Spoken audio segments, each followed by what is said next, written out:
als Ausländer in Deutschland. Ich heiße Fatima und komme aus Aleppo in Syrien. Vor 2 Jahren bin ich in Deutschland angekommen, ohne Sprache, ohne Plan. Das hier ist meine Reise von Syrien bis zu meinem neuen Leben in Deutschland. Damals war mein Alltag laut, warm und sehr vertraut. Doch der Krieg machte das Leben gefährlich und unberechenbar. Meine Familie hatte Angst, besonders um meine kleine Schwester. Wir diskutierten lange, was sicher und möglich war. Am Ende entschied ich, allein nach Europa aufzubrechen. Der Gedanke machte mich stolz, aber auch tief traurig. Ich musste Freunde, Nachbarn und meine Universität verlassen. In meinem Rucksack lagen nur Kleidung, Fotos und Hoffnung. Mein Vater gab mir einen kleinen blauen Kugelschreiber. Er sagte, schreibe jede neue Erfahrung auf, damit du lernst. Also begann ich ein Tagebuch auf der langen Reise. Zuerst fuhr ich mit dem Bus in die Türkei. Die Grenze war voll Menschen, Gepäck und Militär. Ich fühlte mich wie ein Blatt im Wind. Viele Stunden wartete ich auf einen Stempel im Pass. Später übernachtete ich in Istanbul bei Freunden meiner Tante. Die Stadt war bunt und laut wie ein Markt. Doch mein Ziel lag weiter westlich, hinter Meeren und Grenzen. Ich sparte Geld für ein Flugticket nach Frankfurt. Jeder Tag in Istanbul brachte neue Geschichten von Reisenden. Einige kamen aus Afghanistan, andere aus Eritrea oder Iran. Ihre Träume klangen verschieden, doch alle suchten Frieden. Das Gefühl von Gemeinschaft gab mir Mut und Energie. Nach 3 Monaten hielt ich endlich mein Ticket. Am Abflugtag schlug mein Herz schnell wie eine Trommel. Ich umklammerte den Rucksack und sagte leise Abschied. Der Flug dauerte 4 Stunden und war ruhig. Wolken sahen aus wie Berge aus Zucker. Neben mir saß ein Mann aus Jordanien.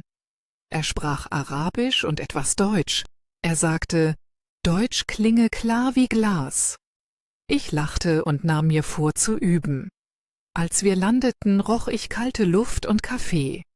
Alles wirkte geordnet, sauber und still. Ein Schild sagte, Willkommen in Deutschland in vielen Sprachen.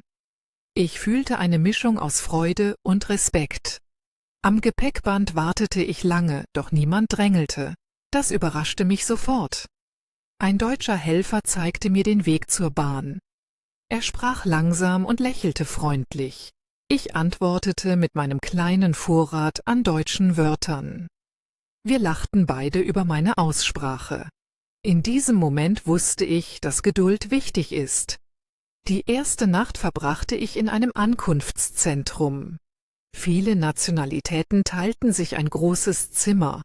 Ich hörte Türkisch, Farsi, Spanisch und Portugiesisch. Fremde Sprachen klangen wie Musik im Dunkeln. Ich schrieb im Tagebuch, hier beginnt Kapitel 0 meines neuen Lebens. Ich schwor mir, offen und neugierig zu bleiben.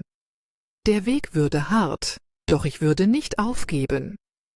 Am Morgen weckte mich der Klang von Kirchenglocken. In Syrien hörte ich oft den Gebetsruf. 2 Klänge, 2 Welten, doch beide schenkten mir Ruhe. Ich atmete tief ein und fühlte neuen Mut. So begann mein erstes deutsches Kapitel. Beim Frühstück lernte ich Samir aus Afghanistan kennen. Er bot mir süßen schwarzen Tee an. Wir verglichen arabische und persische Wörter und lachten oft. Dann traf ich Maria aus Spanien, die Gitarre spielte. Ihr Lied handelte von Sonne und Freiheit. Die Musik erinnerte mich an Sommerabende am Mittelmeer. Ich spürte gleichzeitig Heimweh und Freude. Später kam ein Sozialarbeiter und erklärte wichtige Regeln. Er betonte Pünktlichkeit, Ordnung und Respekt. Ich nickte, doch machte mir Notizen im Tagebuch. Nachmittags erhielt ich einen Stadtplan und eine Monatskarte. Ich staunte über das dichte Netz der Buslinien. In Aleppo fuhren wenige Busse, oft ohne festen Plan. Hier schien jede Minute beschrieben und vorhersehbar. Kapitel 2 Erste Schritte in der neuen Stadt. Nach einer Woche zog ich in eine kleine Unterkunft am Stadtrand. Das Haus war sauber, hell und lag neben einem ruhigen Park. Ich teilte ein Zimmer mit Maria und einer Frau aus Brasilien. Sie hieß Ana und lachte fast immer. Ihr fröhlicher Ton half mir gegen stilles Heimweh. Gleich am ersten Morgen mussten wir wichtige Behörden besuchen. Ein ehrenamtlicher Begleiter, Herr Weber, holte uns pünktlich um 8 ab. Sein graues Auto wartete schon, Motor lief, aber niemand drängte. Er erklärte die deutsche Liebe zur Pünktlichkeit. Ich nickte und dachte an chaotische Buszeiten in Aleppo. Unser erster Halt war das Bürgeramt. Dort bekam ich eine Meldebescheinigung. Die Schlange war lang, aber alle warteten leise. Ein Schild bat uns, Nummern zu ziehen und Formulare vorzubereiten. Ich fühlte mich wie in einer anderen Welt der Ordnung. Danach fuhren wir zur Krankenversicherung. Herr Weber brachte Kopien, Fotos und sogar Kugelschreiber mit. Seine Vorbereitung beeindruckte mich sehr. In Syrien hatte ich oft Stunden auf Beamte gewartet. Hier dauerte der Vorgang nur 20 Minuten. Nach jedem Schalter dankte Herr Weber freundlich. Dieses kleine Ritual fühlte sich respektvoll an. Am Mittag gingen wir zusammen in eine Bäckerei. Der Duft von Brot erinnerte mich an zu Hause. Ich probierte ein Brötchen mit Käse und Gurke. Es schmeckte mild, doch angenehm. Anna wählte süßen Kuchen und tanzte fast vor Freude. Maria bestellte starken Kaffee wie in Spanien. Wir lachten über unsere unterschiedlichen Frühstückstraditionen. Am Nachmittag besuchten wir die Sprachschule für eine Anmeldung. Das Gebäude war modern und bunt bemalt. Ein großes Plakat zeigte Hallo in vielen Sprachen. Ich spürte sofort Neugier und etwas Angst. Die Sekretärin sprach langsam, gab Formulare und lächelte oft. Sie sagte, der Kurs beginne nächste Woche um 9. Pünktlichkeit sei wichtig, sonst müsse man warten. Ich versprach innerlich, nie zu spät zu kommen. Vor der Schule traf ich Samir wieder. Er winkte freudig und zeigte seine neuen Wörterbücher. Wir beschlossen, gemeinsam zu lernen. Am Abend saßen wir im Aufenthaltsraum. Ana erzählte von Samba-Festen in Rio. Maria sprach über spanische Tapas und späte Abendessen. Samir berichtete von Schnee auf den Bergen von Bamiyan. Ich hörte zu und fühlte mich weniger allein. Wir verglichen Wörter für Liebe in unseren Sprachen. Arabisch sagt Habibi, Spanisch sagt Cariño, Portugiesisch sagt Amor. Wir lachten über die melodischen Unterschiede. Später zeigte uns Herr Weber den Müllraum. Es gab grüne, blaue, gelbe und schwarze Tonnen. Er erklärte das deutsche System der Mülltrennung. Papier, Plastik, Glas und Restmüll müssen getrennt werden. Ich staunte über die Genauigkeit. Samir machte einen Witz über 15 Sorten Müll. Alle lachten, doch wir versprachen, die Regeln zu beachten. Vor dem Schlafen schrieb ich in mein Tagebuch. Heute lernte ich 3 Schlüsselwörter: Pünktlichkeit, Ordnung und Respekt. Sie klingen hart, geben aber Sicherheit. Ich spürte ersten Stolz, weil ich alles geschafft hatte. Morgen beginnt ein neues Kapitel meiner Reise. Ich stellte meinen Wecker auf 6:30, um stressfrei aufzustehen. Früh aufzuwachen fühlt sich im Winter schwierig an. Doch der Gedanke an Fortschritt treibt mich an. Vor dem Schlafen lernte ich deutsche Zahlen bis 100. Samir erklärte die Regel für die Zahl 30 sehr geduldig. Anna wiederholte jeden Satz laut, damit ich ihn verinnerliche. Maria schrieb neue Vokabeln bunt auf kleine Karteikarten. Diese Vielfalt an Methoden motiviert mich enorm. Plötzlich erinnere ich mich an den blauen Stift meines Vaters. Ich benutze ihn, um wichtige Sätze in mein Heft zu schreiben. So bleibt seine Stimme nah, obwohl wir 1000 Kilometer getrennt sind. Beim Einschlafen flüstere ich: Morgen wird gut, Inshallah und auf Deutsch bitte. Ich schlafe friedlich. Kapitel 3. Erster Schultag. Neue Familie. Eine Woche später begann mein erster Tag in der Sprachschule. Die Winterluft war kalt, doch meine Hände zitterten vor Aufregung. Ich trug einen dicken Schal und meinen blauen Glücksstift. Vor dem Gebäude warteten schon viele Menschen aus aller Welt. Wir lächelten uns an, auch ohne gleiche Sprache. Pünktlich um 9 öffnete eine Lehrerin die Tür. Sie hieß Frau Klein und hatte rote, freundliche Wangen. Ihr ruhiger Blick gab mir sofort Sicherheit. Innen standen Tische in einem großen Halbkreis. Jeder Platz hatte ein Namensschild und frische Hefte. Ich setzte mich neben Anna, sie duftete nach Kokos. Samir saß 2 Stühle weiter und grinste breit. Frau Klein begrüßte uns herzlich und sprach sehr langsam. Sie sagte, wir seien jetzt eine Lernfamilie. Das Wort Familie traf mein Herz direkt. Dann stellte sich jeder nacheinander vor. Ich stand auf und sagte klar, ich heiße Fatima. Ich komme aus Syrien und liebe Bücher und Tee. Mein Satz war kurz, aber die Klasse klatschte. Anna erzählte von Samba und bunten Festen am Strand. Samir schwärmte von afghanischem Reis mit Rosinen und Karotten. Ein junger Mann aus der Türkei hieß Ömer. Er sprach schon besser Deutsch und half bei Wörtern. Eine Frau aus Spanien hieß Lucia und tanzte Flamenco. Ein ruhiger Mann aus Polen hieß Marek. Er lächelte schüchtern, aber sein Blick war warm. Nach den Vorstellungen schrieb Frau Klein die Ziele des Kurses. Wir wollten reden, schreiben, hören und Deutschland verstehen. Sie erklärte das deutsche Alphabet und besondere Umlaute. Wir übten Ö, Ü im Chor, es klang lustig. Lucia sagte, er klinge wie ein spanisches E. Anna stieß begeistert Luft durch die Lippen. Am Ende der Stunde spielten wir ein Namensspiel. Jeder warf einen Ball und sagte einen Wunsch. Ich wünschte Frieden und gutes Brot für alle. Die Klasse lachte und klatschte wieder. In der Pause zeigte Ömer sein Wörterbuch App. Er suchte das Wort Heimweh und las laut vor. Alle nickten, weil jeder das Gefühl kannte. Doch wir spürten auch Hoffnung wie warmes Licht. Nach dem Unterricht saßen wir in der Kantine. Es gab Kartoffelsuppe und einen Salatteller. Die Suppe schmeckte mild, aber angenehm. Samir streute Chiliflocken darüber und hustete sofort. Wir lachten laut, Frau Klein grinste ebenfalls. Beim Essen tauschten wir Lerntricks aus. Lucia hörte deutsche Podcasts beim Spazieren.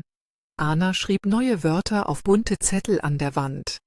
Marek sah jeden Abend Nachrichten mit Untertiteln. Ömer schaute deutsche Serien und stoppte jede Szene. Samir lernte mit Kinderbüchern voller Bilder. Ich notierte alles sorgfältig in mein kleines Heft.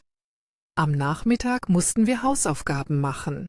Wir sollten ein kurzes Selbstporträt schreiben.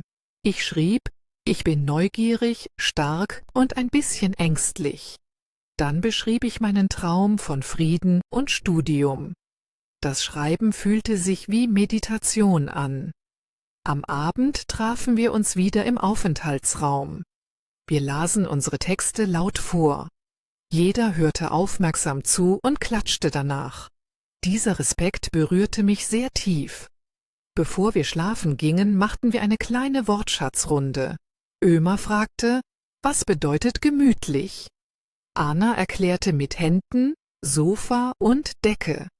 Wir verstanden und wiederholten das Wort mehrmals. Zum Schluss schrieb ich im Tagebuch, ich fühle Zugehörigkeit. Die Sprachschule ist heute mein sicherer Hafen geworden. Ich danke Frau Klein, meinen Freunden und mir selbst. Morgen wartet neue Grammatik, doch ich habe Mut. Ich schließe die Augen und höre leise Schneeflocken draußen.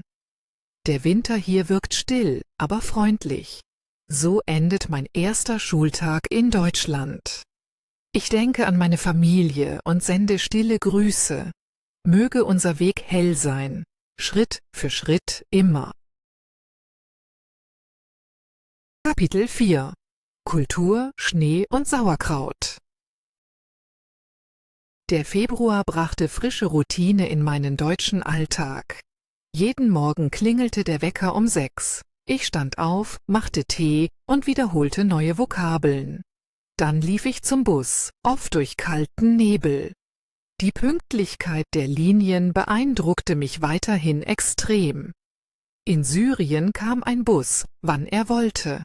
Hier schreiben Bildschirme die genaue Minute. Ich fühlte mich sicherer, weil Planbarkeit Ruhe schenkt.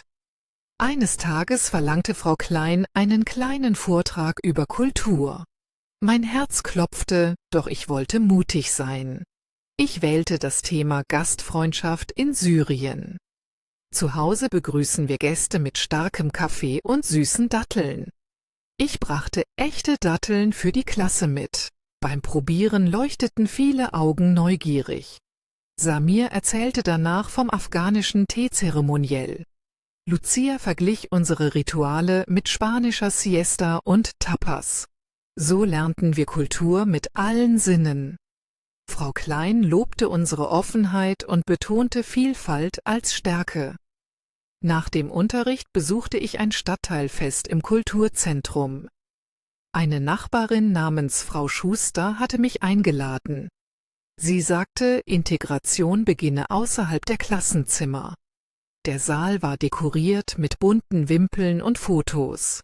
Ein kleiner Chor sang Volkslieder über Flüsse und Wälder. Ich verstand nur wenige Wörter, fühlte jedoch die Wärme. Frau Schuster stellte mich vielen Besuchern vor.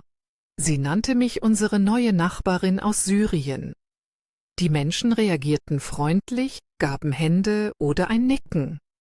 Ein älterer Herr erzählte auf langsamem Deutsch von seiner Kindheit nach dem Krieg. Er sagte, Verlust und Neubeginn seien universell. Seine Worte spendeten Trost wie eine Decke. Später probierte ich Sauerkraut mit Wurst. Der Geschmack war sauer, doch nicht unangenehm. Ich lernte, in Deutschland isst man oft Herzhaftes zum Abend. Das erstaunte mich, weil wir abends leichtere Gerichte bevorzugen. Auf dem Heimweg schneite es sanft. Schnee ist für mich noch immer ein Wunder. Jede Flocke erinnerte an Zucker über Baklava. Ich streckte die Hand aus und lachte laut. Zu Hause warteten Anna und Maria mit heißer Schokolade. Wir setzten uns auf den Boden, erzählten Erlebnisse und verglichen Vorurteile. Anna dachte, Deutsche seien immer ernst. Jetzt weiß sie, Humor existiert. Maria staunte, wie früh die Leute Abendbrot essen. Ich erzählte von meinem ersten Kulturschock im Supermarkt. Dort packen Kunden Ware selbst ein, sehr schnell. In Aleppo übernimmt das oft der Verkäufer. Ich fühlte Stress, weil die Schlange warten musste. Jetzt übe ich, Beutel vorbereitet zu halten. Wir lachten über solche kleinen Dramen. Humor hilft uns, Fehler als Schritte zu sehen. Später machte Samir ein Grammatikquiz im Handy. Er fragte nach Dativ oder Akkusativ bei bestimmten Präpositionen. Wir diskutierten und lernten spielerisch weiter. Vor dem Schlafen schrieb ich erneut Tagebuch. Meine Notiz lautete: Heute spüre ich langsame Wurzeln im neuen Boden. Kälte, Sprache, Menschen und Regeln formen ein zweites Zuhause. Ich beende den Eintrag mit Dankbarkeit und leiser Zuversicht. Am nächsten Wochenende organisierte die Schule einen Ausflug ins Museum. Das Thema war deutsche Erfindungen. Ich staunte über alte Druckmaschinen von Gutenberg. Ömer erklärte, warum diese Technik Wissen verbreitete. Ich fühlte Stolz auf Menschheit, nicht nur auf Länder. Samir fotografierte jede Tafel für sein Notizbuch. Anna suchte nach Musikinstrumenten und fand ein altes Klavier. Sie spielte vorsichtig 3 Akkorde, der Klang hallte warm. Ein Museumsführer bat sie, weiterzuspielen. Alle Besucher lauschten still, als hätte Magie begonnen. Diese Momente zeigen, wie Kunst Brücken baut. Nach dem Ausflug tranken wir heiße Suppe im Stadtcafé. Wir wiederholten neue Wörter: Ausstellung, Eintritt, Führung, Geschichte. Lucia schlug vor, jeden Sonntag ein deutsches Lied zu lernen. Alle stimmten zu und wählten das Lied »Über 7 Brücken musst du gehen«. Gute Idee. Kapitel 5: Freundschaft und Fortschritt. Der März brachte Licht und längere Tage in mein deutsches Leben. Ich merkte, wie meine Stimmung mit der Sonne wuchs. Auch mein Deutsch wurde besser, Satz für Satz, Fehler für Fehler. Frau Klein lobte meine Aussprache bei den Umlauten. Das Kompliment gab mir neue Energie. Ich entschied, mehr außerhalb des Unterrichts zu üben. Die Schule bot ein Tandemprogramm mit deutschen Freiwilligen an. Ich meldete mich sofort an. 2 Tage später traf ich Lea, meine Tandempartnerin. Sie studiert soziale Arbeit und liebt Pflanzen. Wir trafen uns im Botanischen Garten, weil dort alles grün war. Lea brachte eine Thermoskanne mit Kräutertee. Ich erzählte ihr von Aleppos Basaren und dem Duft von Gewürzen. Sie hörte aufmerksam zu und stellte einfache Fragen. So konnte ich lange sprechen, ohne Angst vor Fehlern. Lea korrigierte nur freundlich, wenn ich es wollte. Nach einer Stunde fühlte ich mich leicht wie ein Vogel. Wir planten, uns jede Woche zu treffen. Neben dem Sprechen half Lea mir bei Behördensprache. Sie erklärte Formulare, Versicherungen und Mietverträge. Ich lernte Wörter wie Nachweis, Frist und Unterschrift. Diese Begriffe wirken trocken, doch sie bedeuten Sicherheit. Am Wochenende lud ich meine neuen Freunde zu mir ein. Wir wollten gemeinsam kochen und unsere Kulturen mischen. Ich bereitete Mujadara, Reis mit Linsen und Röstzwiebeln. Anna brachte Feijoada, ein kräftiges Bohnengericht. Lucia brachte Tortilla, Samir Buk süßes Brot mit Kardamom. Lea kam auch und hatte deutschen Kartoffelsalat dabei.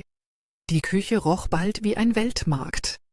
Wir lachten, schnippelten Gemüse und hörten Musik aus vielen Ländern.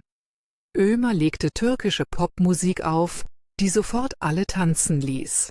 Sogar Marek wippte leise mit den Schultern. Beim Essen erzählten wir von typischen Gesten unserer Heimat. In Syrien bedeutet eine Hand aufs Herz tiefen Respekt. Lea überraschte uns mit der deutschen Geste fürs Prost. Man muss Blickkontakt halten, sonst droht angeblich Pech. Wir übten lachend und stießen Gläser aus Saft zusammen. Später spielten wir ein Ratespiel mit Alltagsgegenständen. Jeder beschrieb ein Objekt, die anderen mussten raten. So lernten wir spontan viele neue Nomen. Der Abend endete mit stillem Staunen und vollem Bauch. Vor dem Schlafen fühlte ich Dankbarkeit wie warmes Licht. Ich schrieb in mein Tagebuch, dass Freundschaft die beste Grammatik ist. Sie erklärt Sinn, Regeln und Ausnahmen in einem Lächeln. Am nächsten Tag zeigte Frau Klein unseren Leistungstestplan. Ich spürte Nervosität, aber auch Ehrgeiz. Wir würden bald das Niveau A2 offiziell prüfen. Lea bot an, Probetests mit mir zu machen. Ihre Unterstützung beruhigte mein Herz. Abends wiederholte ich Satzbau wie einen Tanzschritt. Subjekt, Verb, Objekt, Zeitangabe, Ort, sagte ich rhythmisch. Samir klopfte den Takt auf den Tisch. Plötzlich fühlte Deutsch sich fast wie Musik an. Die Angst vor Fehlern schrumpfte wie Schnee in der Sonne. Ich verstand, Lernen braucht Gemeinschaft, Geduld und Lachen. Mit diesem Gefühl schlief ich tief und träumte auf Deutsch. Ein paar Tage später besuchten wir zusammen den Wochenmarkt. Bunte Stände boten Käse, Blumen, Oliven und Honig an. Lea zeigte mir regionale Begriffe wie Kasse, Theke und Probierhäppchen. Ich übte einen kleinen Dialog mit der Verkäuferin. »Guten Morgen, ich hätte gern ein halbes Kilo Äpfel«, sagte ich. Die Frau verstand mich sofort und lobte meine Höflichkeit. Ich kaufte auch frische Petersilie für Mujadara. Der Duft erinnerte mich an Familienfeste in Aleppo. Auf dem Rückweg übten Lea und ich deutsche Redewendungen. Ich lernte, dass ins Auge gehen nicht positiv ist. Wir suchten humorvolle Beispiele und lachten Tränen. Am Abend wiederholte ich alles mit Ana und Samir. Sie erzählten mir ihre liebsten Sprichwörter auf Portugiesisch und Dari. Wir klebten neue Zettel mit Übersetzungen. Kapitel 6 Ankommen im eigenen Leben. Der April begann mit Vogelgesang und heller Morgensonne. Unsere A2-Prüfung rückte nahe und alle waren gespannt. Frau Klein verteilte letzte Übungsblätter und munterte uns dauernd auf. Ich spürte Nervosität, aber auch festen Willen. Lea traf mich täglich nach dem Unterricht zum Sprechen im Park. Wir lasen kurze Dialoge laut und lachten über schräge Betonung. Samir wiederholte Grammatik vor dem Abendessen, Ana sang deutsche Kinderlieder beim Kochen. Diese Gemeinschaft gab Kraft wie ein unsichtbares Netz. Am Tag der Prüfung regnete es leicht, doch mein Herz brannte warm. Ich betrat das Klassenzimmer, atmete tief und lächelte mir selbst zu. Die schriftliche Aufgabe handelte von Freizeit und Klima. Ich schrieb ruhig, kontrollierte danach jeden Artikel. Dann kam die mündliche Prüfung. Mein Thema war Lieblingsort in der Stadt. Ich erzählte vom Botanischen Garten und dem Duft der Kräuter. Die Prüfer nickten freundlich und stellten 2 Fragen. Ich antwortete ohne lange Pause. Als alles vorbei war, fühlte ich Erleichterung wie Sommerwind. 2 Tage später hingen Ergebnisse am schwarzen Brett. Meine Hände zitterten, als ich suchte. Neben meinem Namen stand bestanden mit 80 Punkten. Ich jubelte laut, Samir sprang ebenfalls auf. Ana schwenkte eine kleine Brasilienflagge als Glückszeichen. Wir klatschten uns ab und riefen Hurra in 5 Sprachen. Frau Klein kam hinzu und verteilte Schokoladenherzen. Sie sagte, jetzt beginnt Level B1, und wir lächelten ehrfürchtig. Abends rief ich meine Familie per Video an. Die Verbindung war klarer als früher, vielleicht wegen neuer Leitung oder meinem ruhigen Geist. Meine Mutter weinte vor Freude, mein Vater hob sichtbar den Daumen in die Kamera. Ich zeigte ihnen meinen blauen Stift und sagte, jede Seite ist jetzt ein Schritt nach vorn. Danach spazierte ich durch die Stadt, diesmal ohne Stadtplan. Ich kannte Wege, Buslinien und sogar Abkürzungen. Ich fühlte mich nicht mehr als Besucherin, sondern als Teil des Ganzen. Der Geruch von frisch gebackenem Brot wehte aus einer Bäckerei. Ich trat ein und bestellte selbstbewusst ein Roggenbrötchen. Die Verkäuferin fragte, ob ich neu sei. Ich lächelte und sagte, ich lebe hier, lerne noch, aber liebe die Sprache.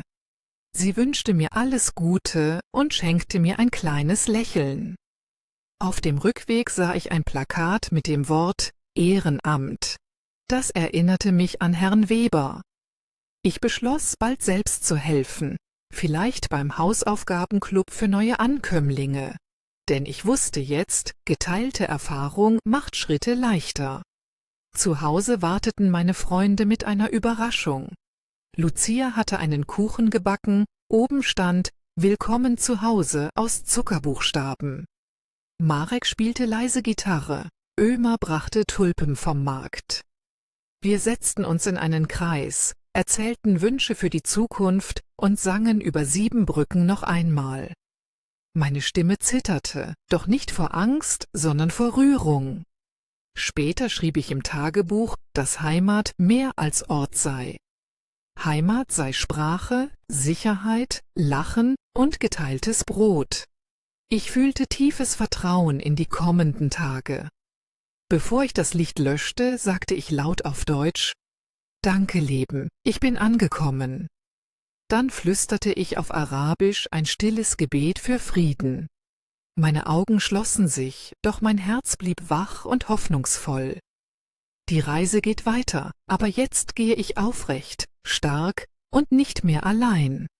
Deutschland fühlt sich größer an als Karten, weil Freundschaft jede Grenze öffnet. Ich weiß, morgen bringt neue Wörter, neue Wege, doch ich fürchte nichts mehr. Denn ich habe gelernt, Fragen zu stellen, Hilfe anzunehmen und Mut zu teilen. Mit diesem Gedanken schlafe ich ein, und der neue Tag wartet schon geduldig vor dem Fenster. Er flüstert: Willkommen, Fatima, du bist zu Hause. Gute Nacht.